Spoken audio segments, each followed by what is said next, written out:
Hello and welcome to that Peter Crouch podcast with me, Peter Crouch, Notorious SID and Chris Stark with me. Regards to families. Yeah, with regards to everyone's families. Yeah. How is your families at the moment? How are your families? Are they doing okay? They're really well. They're really, really good. Yours? It's actually going mad, this regards to your families. Is it not? Are you finding that? I don't know why I'm enjoying it so much, but It's so funny though. But it's gone to town. It's massive. But I love that because when I'm out with my family, it's so much better now. It's like you walk around like you're the Godfather. Unbelievable, isn't it? It's like, so good. because it's been tricky with this podcast at times with my kids. Being out with my kids. Yeah, there's been a time where it has been tricky for you. Yeah, I remember you saying to me you're at the top of the slide with your little one and someone called you. Yeah. Barbecue. But yeah, obviously, not just. And the mad thing is, it's meant with affection. Yeah. Because then they come over and want a picture or like, do you want to say hello? And it's lovely. Like, I love that we've got this community, this podcast, but this change in attitude that we've had, that we can be a force for good for each other is amazing. And this whole thing about, and this is what I've particularly loved this week, the amount of people who've messaged offering sort of discounts for podcast listeners and some businesses and that as well. We've obviously jumped on this, but we basically said, look, if we're going to have this community, let's all look out for each other. So if a podcast listener comes in, you know, give them 10% off, like tip more in a restaurant if the waiter. This is why I do think we need the little badges, you know, just the little pin badges. I just think the little buzzwords help, don't they? You know, they're out there. You're right. You know, if you just say, you know, regards to your families, then I think everyone knows. I don't think you normally say that to a waiter, would you? You're right. If you are the waiter, though. Yeah. So are you saying to say that once you've done your order and they go and you give them the menus back and you just go regards to your family. Regards to your family. Say no and then. And even if they don't know, it's a nice comment. Yeah. I think you're slightly strange, maybe, but it's not a terrible thing to say. What about the other way around? So if you're a waiter listening to this podcast, and why don't you just write on the receipts when you give it over?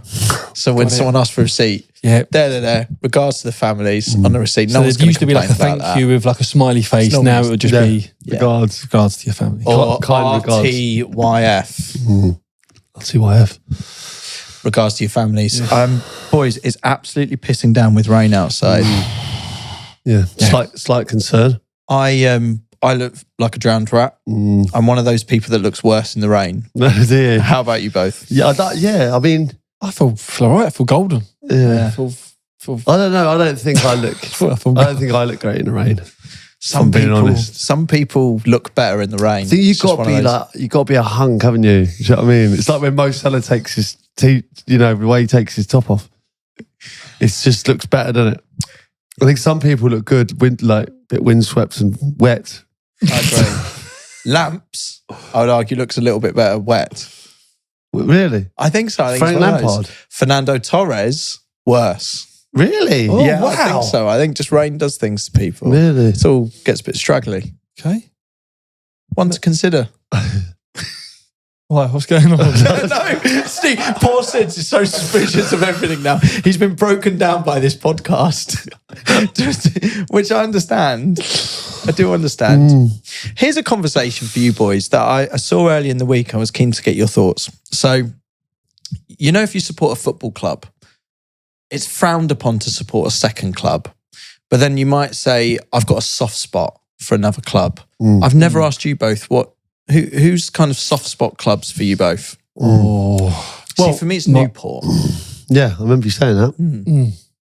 Yeah. Well, I had an Italian team when I was a kid. Obviously, that was Sampdoria. Yes. Yeah, so I think Football Italia was massive, and I felt like I had to get a team. And I loved Gianluca Vialli, was my hero. I absolutely loved him. Mancini, and I liked the kit. Sampdoria, I even liked the stadium. Yeah. Sampdoria kind of became my team. Yeah. Mine's not going to go down well. And it's actually fitting with today's episode. My soft spot is for Crystal Palace. Is it? Yeah. And obviously I played for Brighton and there was obviously a rivalry with them two clubs. But Palace was one of my first teams that I went to watch. I grew up in Croydon. I got a lot of connections with Palace, with players and people at the club. And yeah, it's Crystal Palace, unfortunately. But you got a lot of mates who are Palace fans, right? You grew up kind of exactly. that area. Yeah. All right, should we get into it there? Because you just raised the rivalries. Today we're going to be talking about rivalries. I've had plenty in my career, played in plenty of derbies, been to lots of games where it's kind of aggressive, but good aggressive, I would say. Talk us through that Palace-Brighton situation. Yeah, it's a bit of a strange one, isn't it? I think it goes... the story goes, it goes back to when Alan Mullery, I believe, was the Brighton manager.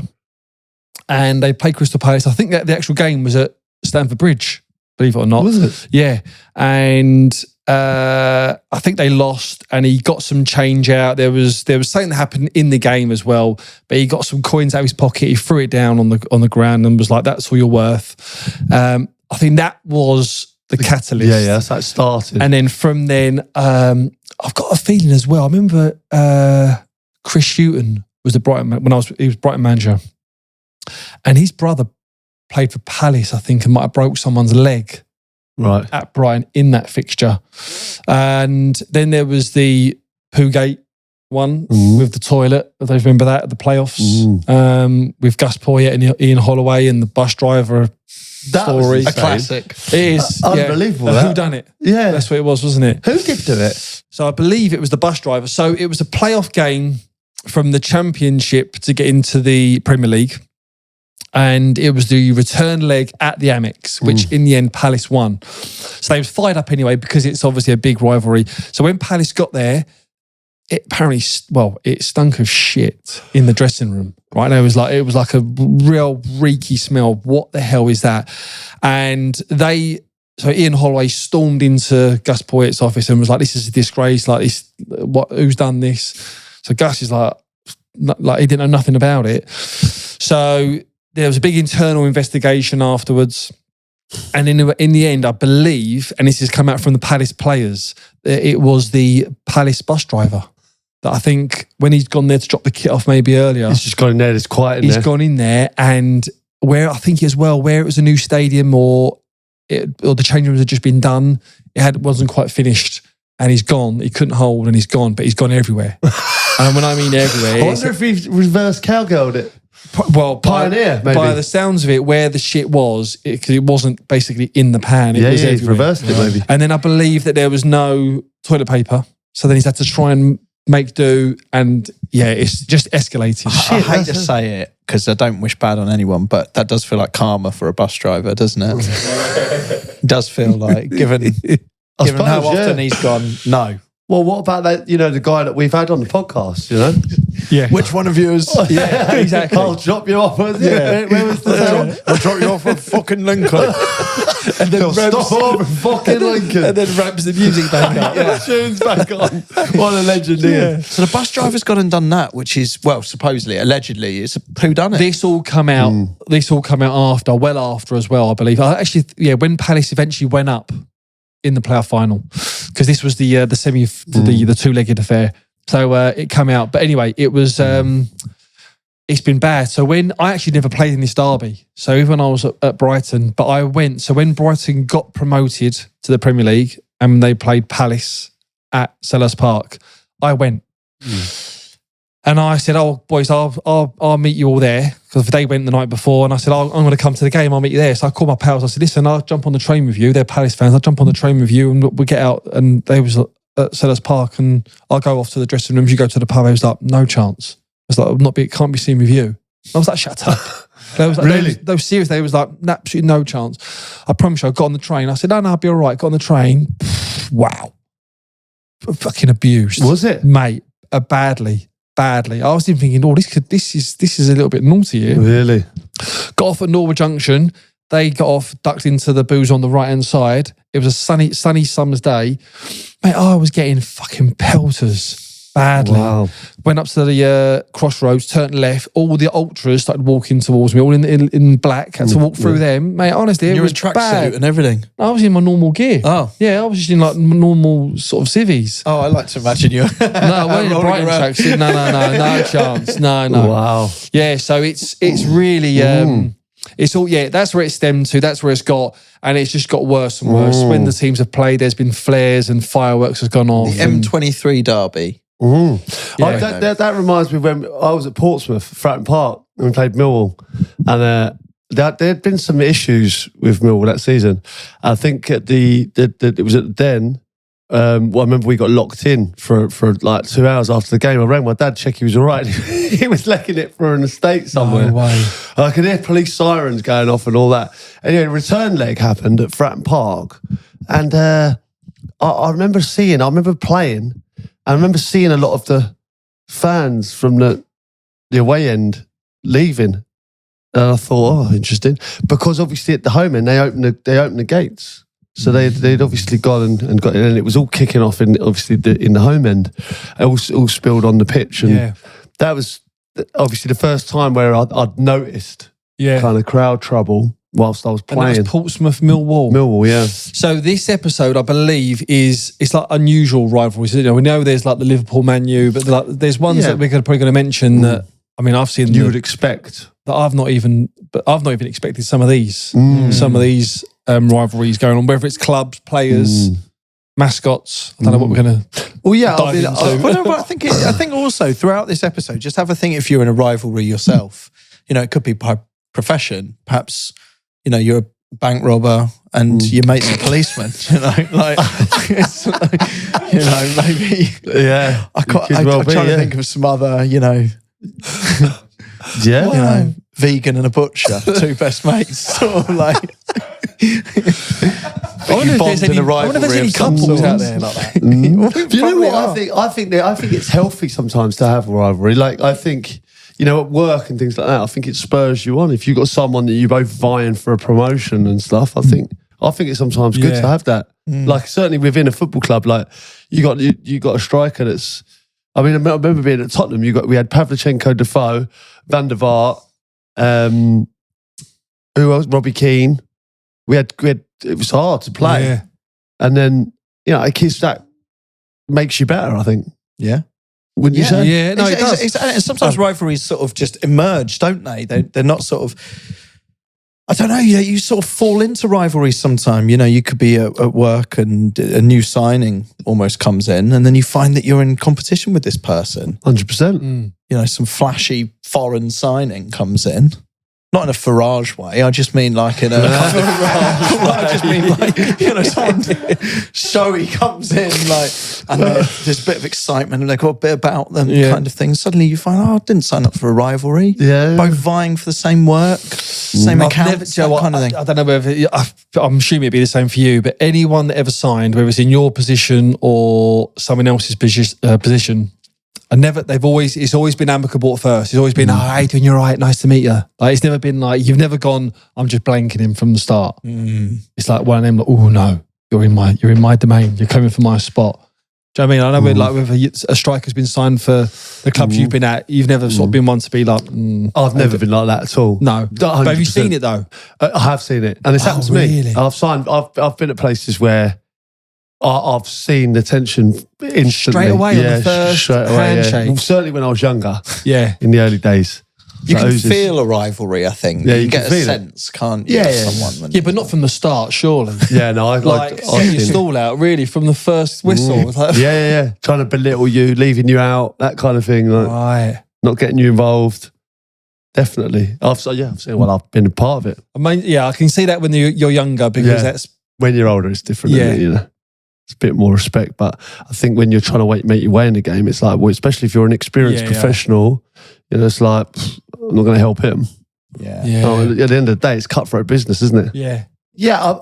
I kind of went in, I remember kind of youth team days, you know, the player would have been ahead of me, you know, but then I signed for a club and then I'm obviously ahead of him, you know what I mean? So it's gone full circle. I think that's going to wind people up the wrong way, and I think that is what happened. And it was a bit awkward, to be honest. Really? Yeah. But then obviously, you know, that player's got his mates already, you know, and they're obviously loyalties with him. I'm brand new, I don't know anyone. So it's quite hard at first, you know, to kind of, especially I'm only a young player. Yeah. So. Was he in the cool gang? Was because like you got like yeah. Well, I certainly wasn't. Is that something that you get better at managing the more experience you have in football? Do you know what I mean? Not letting it get to you. Yeah, because I think when you're a young kid, that's what I always say to my little girl, you know, she's always desperate to make everyone else happy, you know, and like fit in, and you don't want to stand out. Do you know what I mean? And then like that actually full circle comes around when you're older, actually standing out. So a good the best thing, You know what I mean? Whereas as a kid, it's like the worst thing possible, isn't it? That's the maddest thing, isn't it? When you look back, I think every adult gets to a stage, they look back and everything's so uniform, and then you find the most interesting people in your life are the ones that have gone and done something outside different. The like box. they think different or they do different. It's mad, that, isn't it? Well, that's what I always think about, like, you know, probably Chris Martin, right? When he's at school, he's probably going at playtime, he goes in and plays the piano and goes, I said playing the piano again.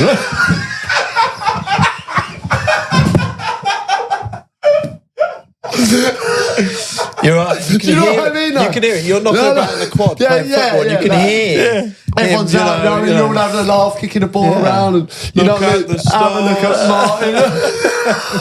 Have a look at him. You know what I mean? Yeah, He's laughing now. Yeah. I think that goes on a lot. Yeah. That goes on a lot. Definitely. And everyone's trying to fit in down there, and he's going, no, do you know what? I'm going to do this. Yeah. And you've got to respect it. But it takes a lot to do that, I think, at a young age. Yeah. Because you just want to fit in and do what everyone else is doing. Yeah. Yeah, but I also feel as though that takes a lot, even when you're a senior player, to walk into a new club and just go shoulders back, just go, I'm not here to fit in. Yeah. I'm here to just I'll be the main man. More so probably from a striker's point of view, because they're the ones that the focal point is on. But you're in to do something different anyway. But yeah, I get it. It's a hard dynamic to just walk into like that. It's a fine line between the confidence and the... Yeah, and also you don't can't want walk to in be like Kendrick Lamar, you know. Yeah. They're not like us. Yeah. You don't want to. You do want to fit in. And no matter, I've seen top players, you know, who everyone knows, walk into a club, and then all they just want to be is like one of the lads, you know. On the pitch, you can be whoever you want, but off the pitch, at the end of the day, everyone wants to get on with the people they're working with, right? Yeah. So on this rivalry thing, then, so do you? We've talked about, you know, how you are with other people and how those rivalries form, these kind of weird rivalries that happen. But have you ever felt like you're the rival? Have you ever gone into something and made a special effort with a player and maybe won them over a little bit? Oh.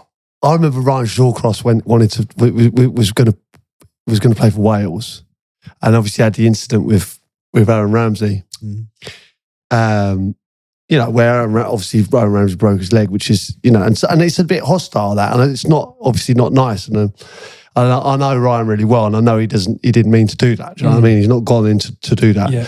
But obviously everything that's happened after has left a bit of a bitter taste, and the whole situation's a bit nasty, really. But you know, there was an opportunity, I think, for Ryan, maybe because he was qualified for Wales. And then, I mean, what would that scenario have been like if he walks into that dressing room, right? As Aaron Ramsey, that's the man that put you out for like a year. Yeah. You're probably a little bit bitter about it, angry. He's a prominent figure in that. And he's a very, very prominent figure, yeah. And I think Tony Pulis would have been manager at Stoke, so he'd been pushing for... Yeah, well, I think he would, I think he said go for it. But in the end, I think that situation was put to bed, But that's an interesting part of this whole discussion as well, is rivalries that come from incidents. I think that Roy Keane Haaland thing kind of springs to mind, you know, where you fester for years, really, until he gets the opportunity to do it, and then does what he does. Yeah, because that become a bit of a rivalry, didn't it, after that incident? The Ramsey one, not the Haaland, the Ramsey one. There was always like, whenever that game the rivalry between Stoke and Arsenal became quite nasty, Yeah. And I wasn't really across it because I wasn't at Stoke when that happened. Yeah. And then obviously that we had a rivalry. I quite enjoyed the rivalry. Like I love playing in those kind of atmospheres. Yeah. But obviously I don't think it wasn't just that. It was the way kind of Wenger disrespected kind of Stoke's style of play, if you like. Yeah. And Stoke fans revelling in that. Do you know what I mean? Revelling in the fact that we were nasty, tough to beat, everything that Arsenal kind of, we're polar opposites to how they played the game. Yeah. Rightly or wrongly. You know, but if we played the game like Arsenal play it, we get beat 4-5-0. Yeah. So I think there's too much of it. Sometimes these days is like teams playing the right way and going to get absolutely smashed. Whereas sometimes you've got to be horrible and pick up points. And that brings out the best in you, doesn't it? As a player and as a team. Because I remember Mark Hughes at Stoke as well tried to sort of manifest and bring out a sort of a rivalry, because there's like Stoke Arsenal was the main one for that reason, but he tried to make it out like to be a Midlands rivalry as well, didn't he? I remember the mini table that he used to do to say I want to be the top of whoever was in the Premier League at the time, whether it was West Brom, Villa, Leicester, Stoke, and he made his own league. Yeah, we'd have like targets to do every kind of month, 6 weeks. Best of the rest, sort of thing. Yeah, and he was like, boys, I want to be top of this Midlands League. And we was like... the Midlands League. A bit of a strange one, wasn't it? I get where he was coming from. It was I think he was just trying to get sort of players up for every especially challenge. those games as well. Here's a question for you. If a manager had a personal rivalry with another club, right, their old club, but it didn't necessarily mean anything to you or the fans, did you find yourself playing for the manager differently? I wouldn't say play for the manager. Depends on like this. I'm trying to think back if it ever happened to me. I've got a feeling it must have done. They sort of give you a little. It's a bit of added spice, isn't it? In the sort of the pre-match team talk. It's when they're the news story. It's sometimes interesting when the manager rivalry overtakes the team. Yeah, well, we had that thing at Liverpool, and I think it was Man United really, when with Ferguson and Rafa, and it felt like Rafa had. You know, when he got out the facts shout. And it felt like he'd really got to him a bit. I mean, that was interesting. And that was kind of became a huge story, didn't it, between the two managers, and it was kind of something. And I think, in all honesty, at times it takes the heat off the players. I think the players are quite happy with it, you know? It's like no one's talking about the players or, you know, who's playing badly, who's playing well. Let the managers crack on. It takes the heat off him. And I think that's what probably Alex Ferguson a lot of the time was trying to do. Do you see a change in the manager? So with Rafa there, would you get a slightly different team talk or be a slightly more tense environment with the staff? Yeah.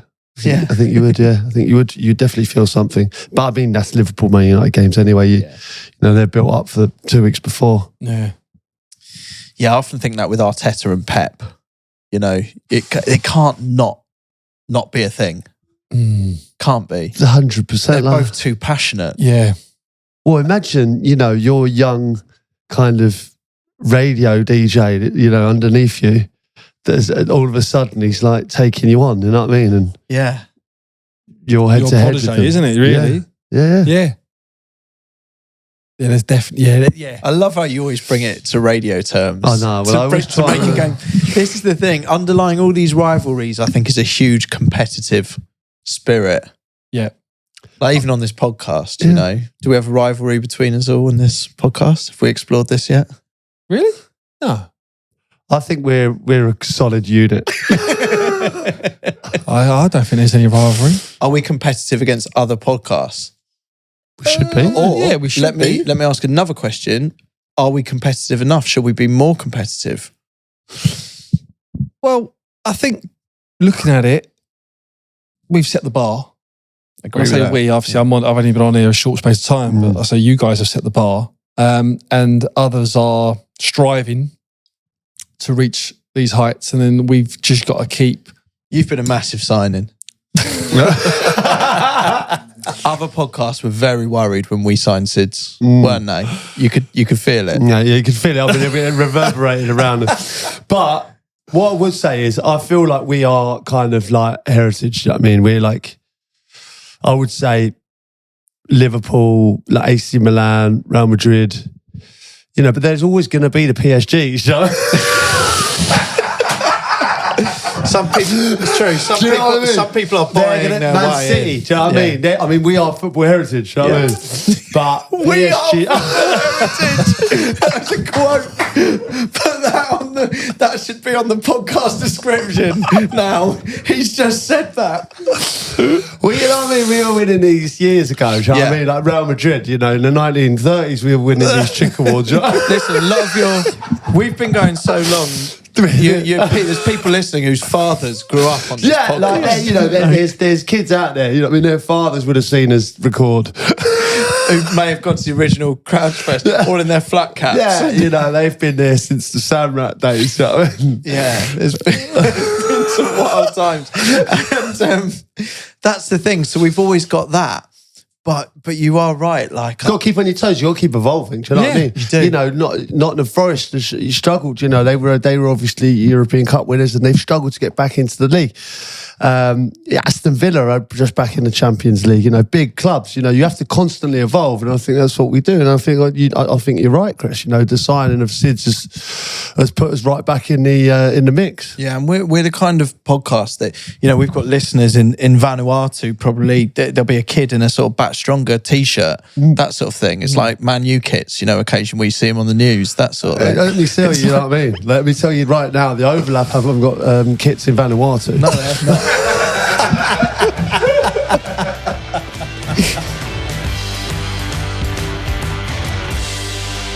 You know, when you're training as well, is it ever competitive with other players to kind of impress in front of the manager? Do you see what I mean? Like, is it like bigger weights or? Yeah, there was that. I remember. What about like needle? There was needle in training sometimes, wasn't there? Yeah, like you'd be a couple. Yeah, I've had that a couple of times.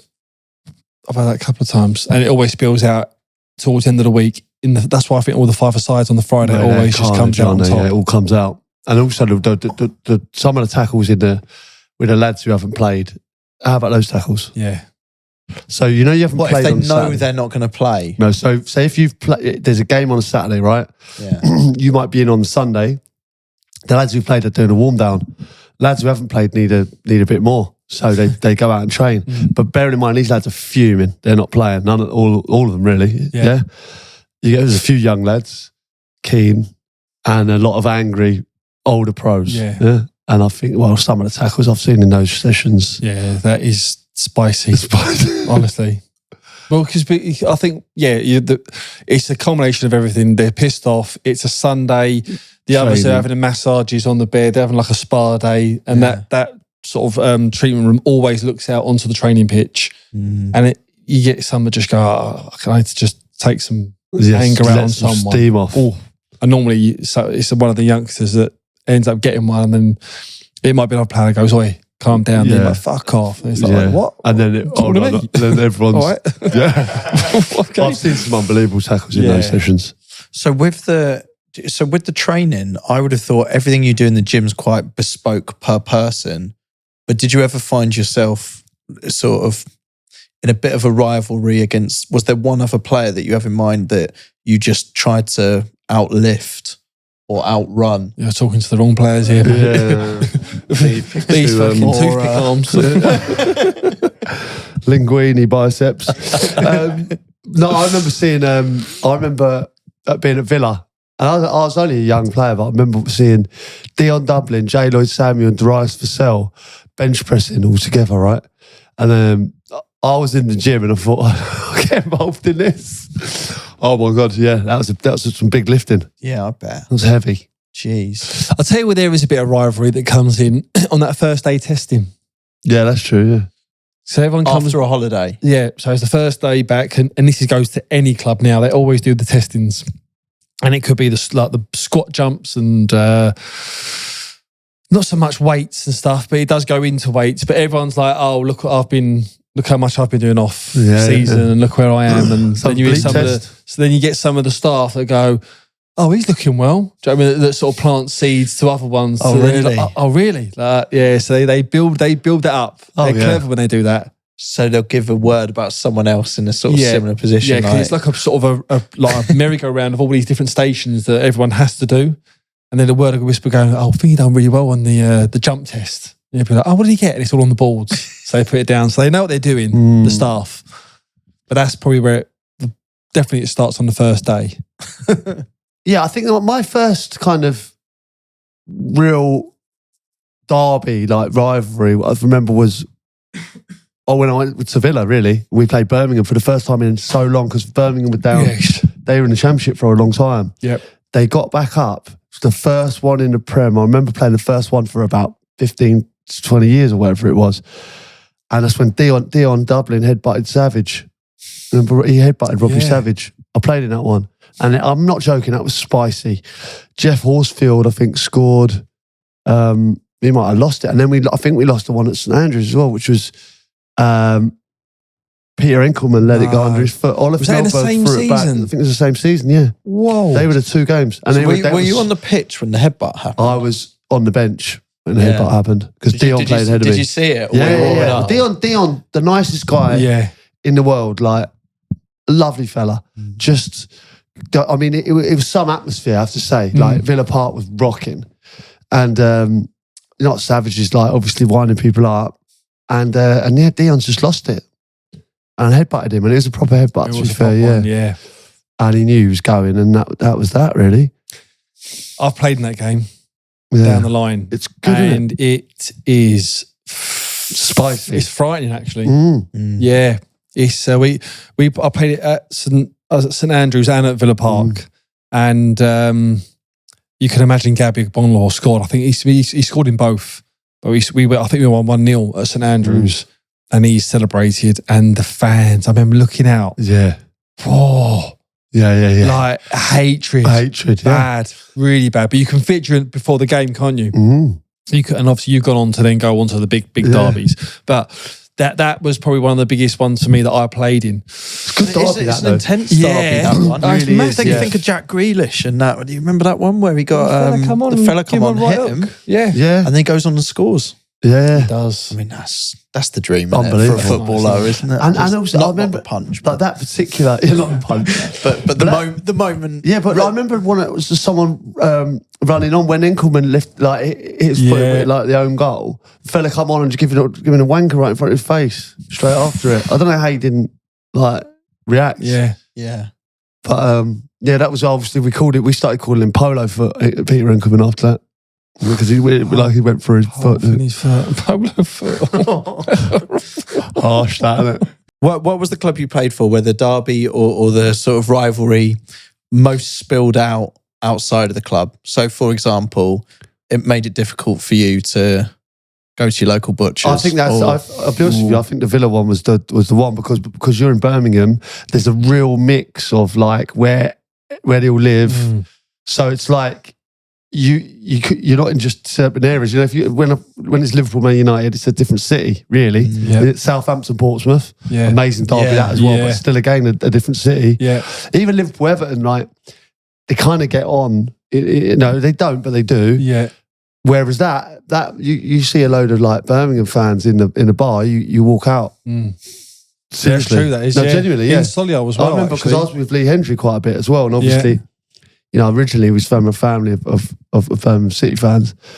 I obviously playing for Villa, but it was a real kind of thing, a bit like Grealish, I think. And I remember I was knocking about with Henders quite a bit, and I remember we walked up to the living room once on Broad Street with Gareth Barry, me, Lee Hendry, walked in, and as we walked in, I thought, oh great, we'll have a good night here. Walked in, and Henders was walking straight back out. He went, we're leaving. And I went, why? Fucking all the nutcase Blues fans were in there. And I went, oh, fair enough. So then that was it. We just walked out.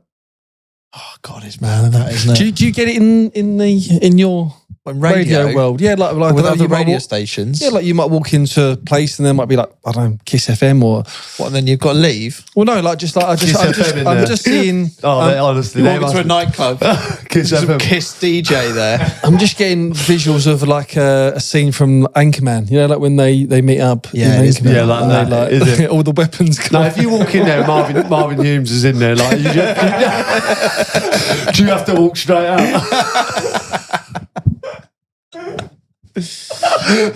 Where I think that comes into play is when you see there's awards for everything, which I don't know. I'm quite cynical about them, unless we're winning them.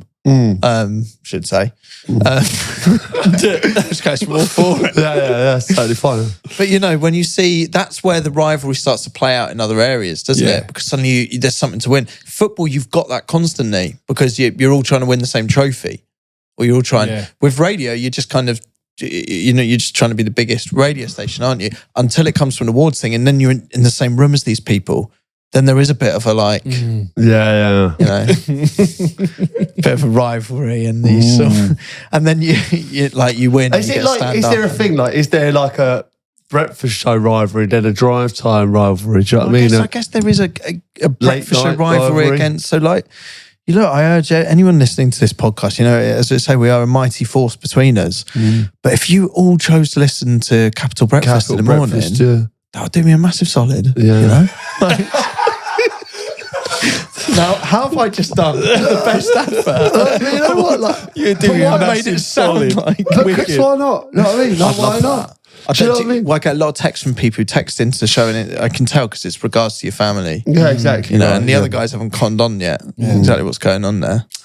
Well, do you know what? Listen, if you like this podcast, you know, and you're a fan of Chris Stark, which I'm sure you are, we might as well go and listen to the breakfast show. You know, in my car school, mate. But we're you. Capital now in the mornings. Just like firing text messages into the screen there, that would do me a massive. Yeah. A bit like when people started commenting on anything with my wife, which has gone too far, by the way. Yeah, she's punching that kind of. That was is she kind of like?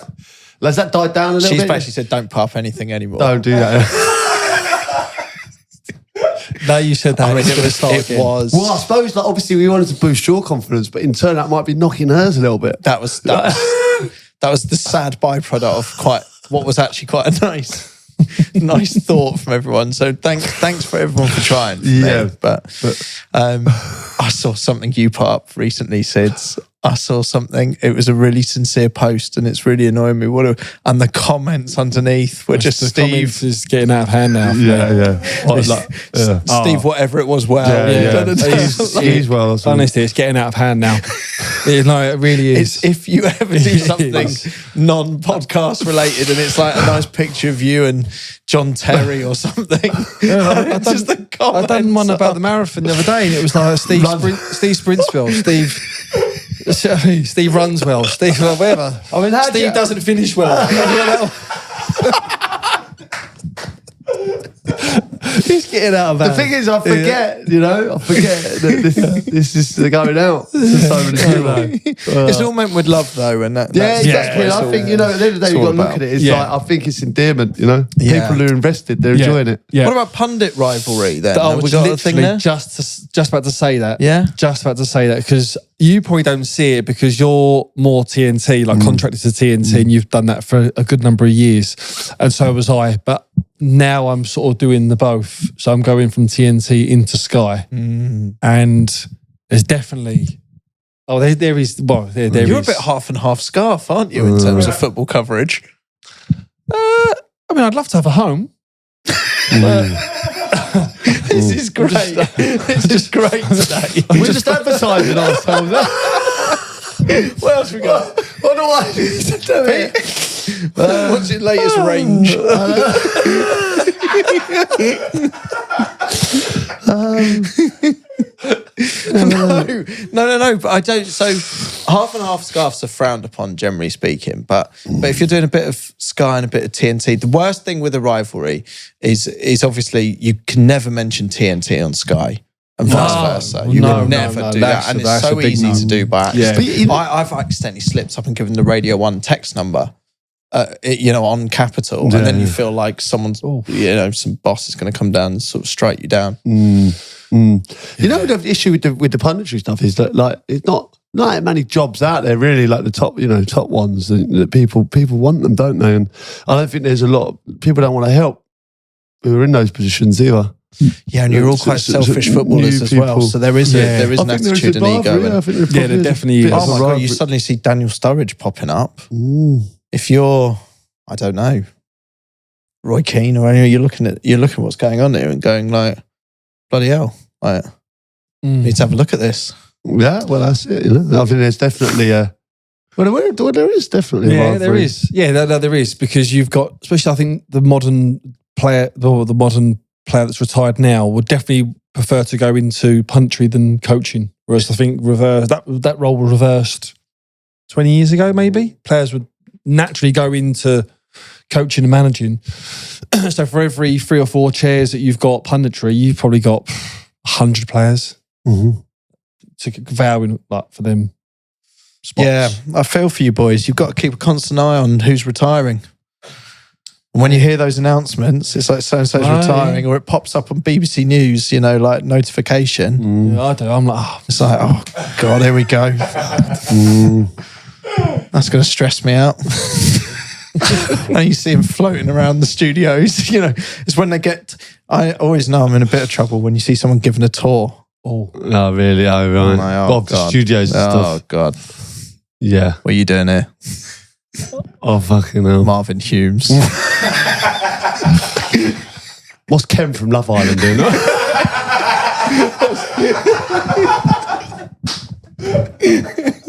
All right, that's rivalry covered, I think, lads. I mean, there's loads more we could delve into, but we haven't really got time.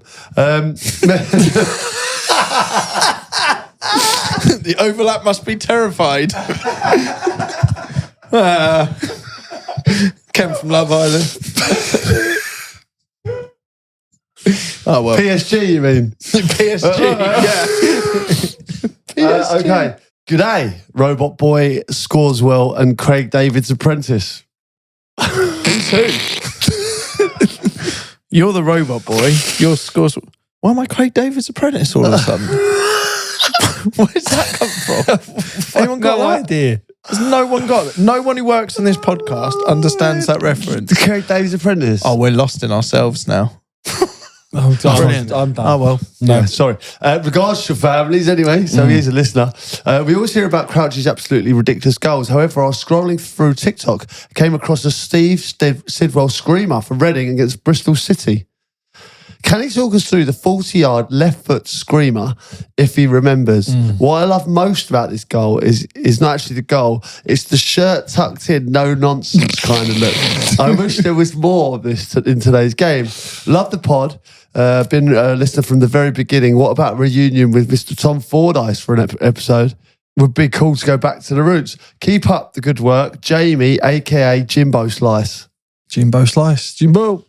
Nice one, Jimbo Slice. Left foot screamer. I think I've seen this one. Yeah, this is halfway line. Yeah, it wasn't Reading, it was Brighton, wasn't it? Right. Yeah, left foot chucker. Have you seen this, Chris? Left foot halfway line? Halfway line. Yeah, just inside. Yeah, it was You've seen this? It was Anthony Knockhart, who was our star player at the time for Brighton. His dad passed away that week. And then we went there without him, and this game was live on Sky. And you grabbed his shirt, didn't you? I don't think I've seen this. Yeah.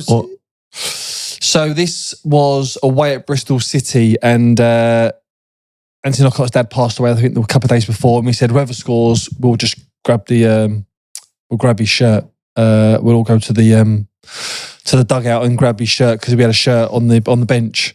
And the ball come to me, and I just. Well, did you notice he was off his line beforehand? Yeah, and you thought, you know what, I'll have a go at this. I think I might have said this on the pod before. I've tried this a couple of times. I remember I'd done it at Old Trafford, and it was a worm burner. It literally just went across the grass. It was horrendous.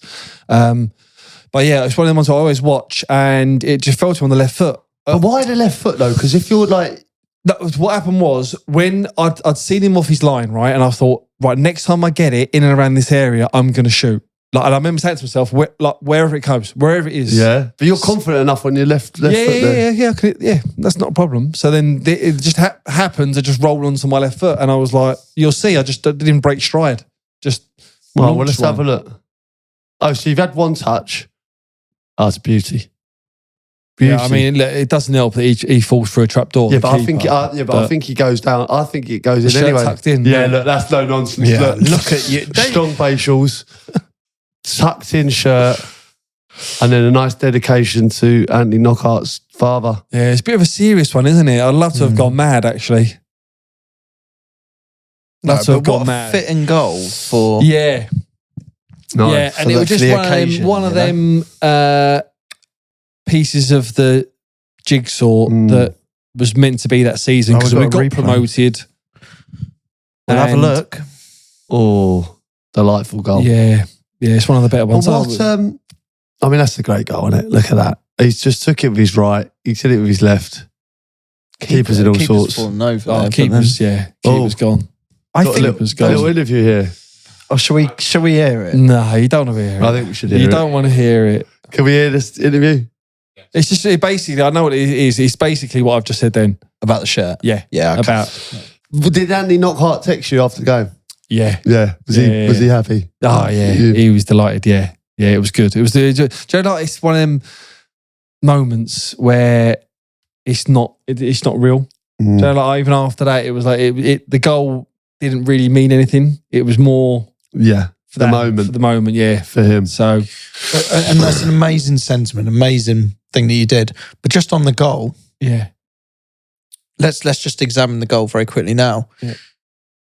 Amazing that you've done that, right? Mm-hmm. So you were almost keeping an eye out the whole game and just waiting to have a bit of space. I don't know what minute it was, 20 minutes in probably. So yeah, I always have a little look, and I think, if I get half a chance, I'll have a go. Because I think those ones wherever any time anyone scores from that sort of distance, it almost feels like they commit, and then there needs to be a bit of luck somewhere along the way. It's like the ball seems to take flight more, or the keeper ends up, scrambling around. Yeah. There's sort of a bit of a kind of divine intervention that just sort of helps it get to that final bit.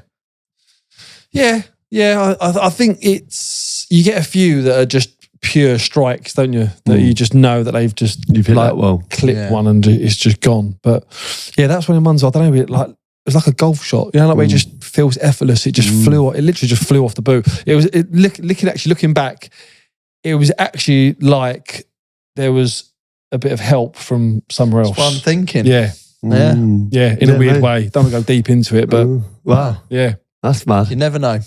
Yeah, it was meant to be. Yeah, and just quickly on the tucking of the shirt, was that just no nonsense? It was strange, wasn't it? I tell you what, I didn't really realise it. That I played with my shirt tucked in. I always did. Don't see it enough, do we? No. It was like, do you know what? It's probably like me, Lee Catamol was definitely another one. Lee Catamol had them high, didn't he was definitely another one. I reckon there's a five of us that I think fans like it because it suggests a certain attitude. Scott Parker-esque, no nonsense. I think Scotty Devy's slightly old school, respect. Yeah. It's quite... Yes, we all talk about the same player, don't we? Catamol, me, and Scott Parker. You don't see a striker with his shirt tucked in, do we? Every club should have one, shouldn't they? Yeah, one midfielder with a shirt tucked in. And do you know what? On the mannequin, it should be tucked into the shorts in the club shop. Yeah, you're right. Every team should have one. I think every team would benefit so much for having one. Yeah. You're so right. I'm going to keep an eye out for that in next time in the Watford club shop as well. The mannequin shirt should be tucked in, shouldn't it? Well, if that player does have his shirt tucked in, then And also send us some pics in if you're a fan of a club and you've got a player that is still Sunday tucking League, it in. wherever, Vets Football, Let us know. Just on your email as well, Tom Fordyce. Yeah. I think that's quite a nice idea. We should bring him back for one episode. What a guy. Bring him in as a, same way we've got some players and that as well. Interview him. Have a little catch up with him. Definitely. It's a good idea. We should 100% do that. Okay, message here. Mr. Crouch, Mr. Sidwell, Mr. Stark, regards to your families. Have you heard that Colonel Gaddafi nearly brought Manchester United into 2004? Okay. Instead, the Glazer family bought it. I heard this on a different podcast. Did you hear about any of this at the time? Who would be your dream football club owner? Would it also be a dictator? Love the podcast, Chris. Can I just say something straight away? Just from that opening line, I think Chris has his shirt tucked in. No, really? Do you think? That's what I think. Yeah, what do you think? No, Mr. Crouch, Mr. Sidwell, and Mr. Stark? I think if he doesn't at the moment, he will do. And then the second line is even better. Have you heard the Colonel It's the way he says... I may have heard a rumour that Colonel Gaddafi was potentially interested in Manchester United. But it's the way he says, Colonel Gaddafi nearly bought Man United. Who would be your dream football club owner? Yes, is he suggesting Colonel Gaddafi? That would have been his dream owner. I can think of better owners, I'll be honest. I'm not a big fan of... dictators owning football clubs. Are you partial? I don't know. I mean, it's not ideal, is it? But then I'm not mad on, say, pop stars owning. Like, aside, unless you're like Elton John. Yeah. Mega He's done a great job, hasn't he? Like, I don't like the next tier down of pop stars owning football clubs or celebrity like that. I don't know. Because I kind of like the whole Wrexham thing, and in some ways I'm... But then you got like Tom Brady at Birmingham, haven't you? Is it Michael B. Jordan? Is that his name? Is he part owner of Bournemouth? Yeah. Someone's just come to bed. I don't know why. Chris Evans. But I think he'd be quite a good. You'd like him to be. Yeah, I think he's business wise, he's quite clever, isn't he? Seems like he's an evolving guy, a forward thinking guy. But I don't know why it came into my head. Maybe it's just gingerism.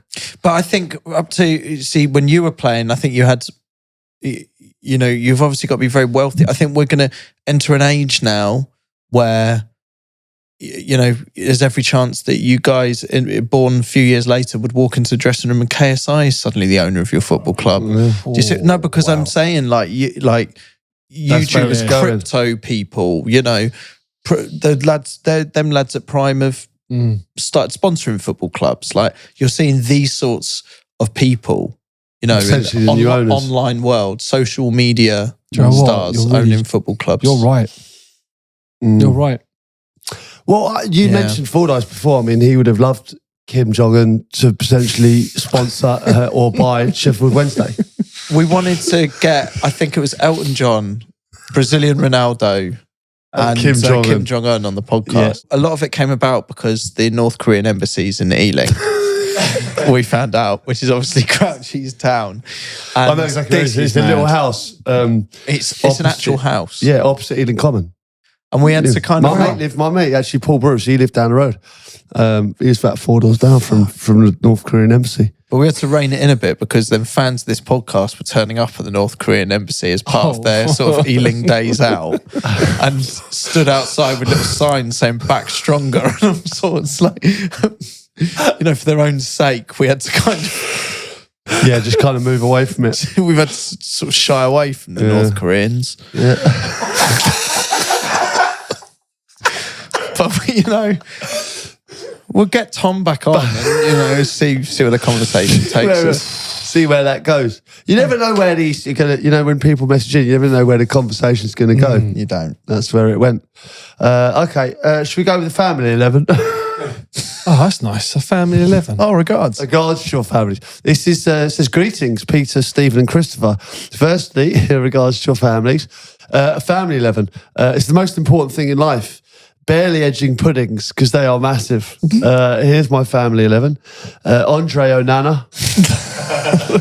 Ben Wife. Marcus and Babel. My cousin. Oh, my cousin Babel. Sorry. Niece James. Manuel Nephew Garte. Papa Sar. Leon Baby.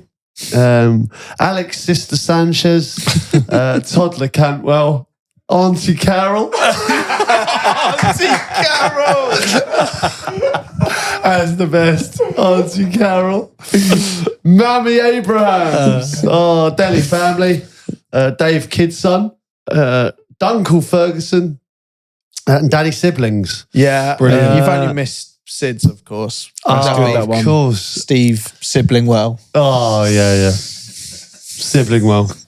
Can't be repeating that, are we? Siswell.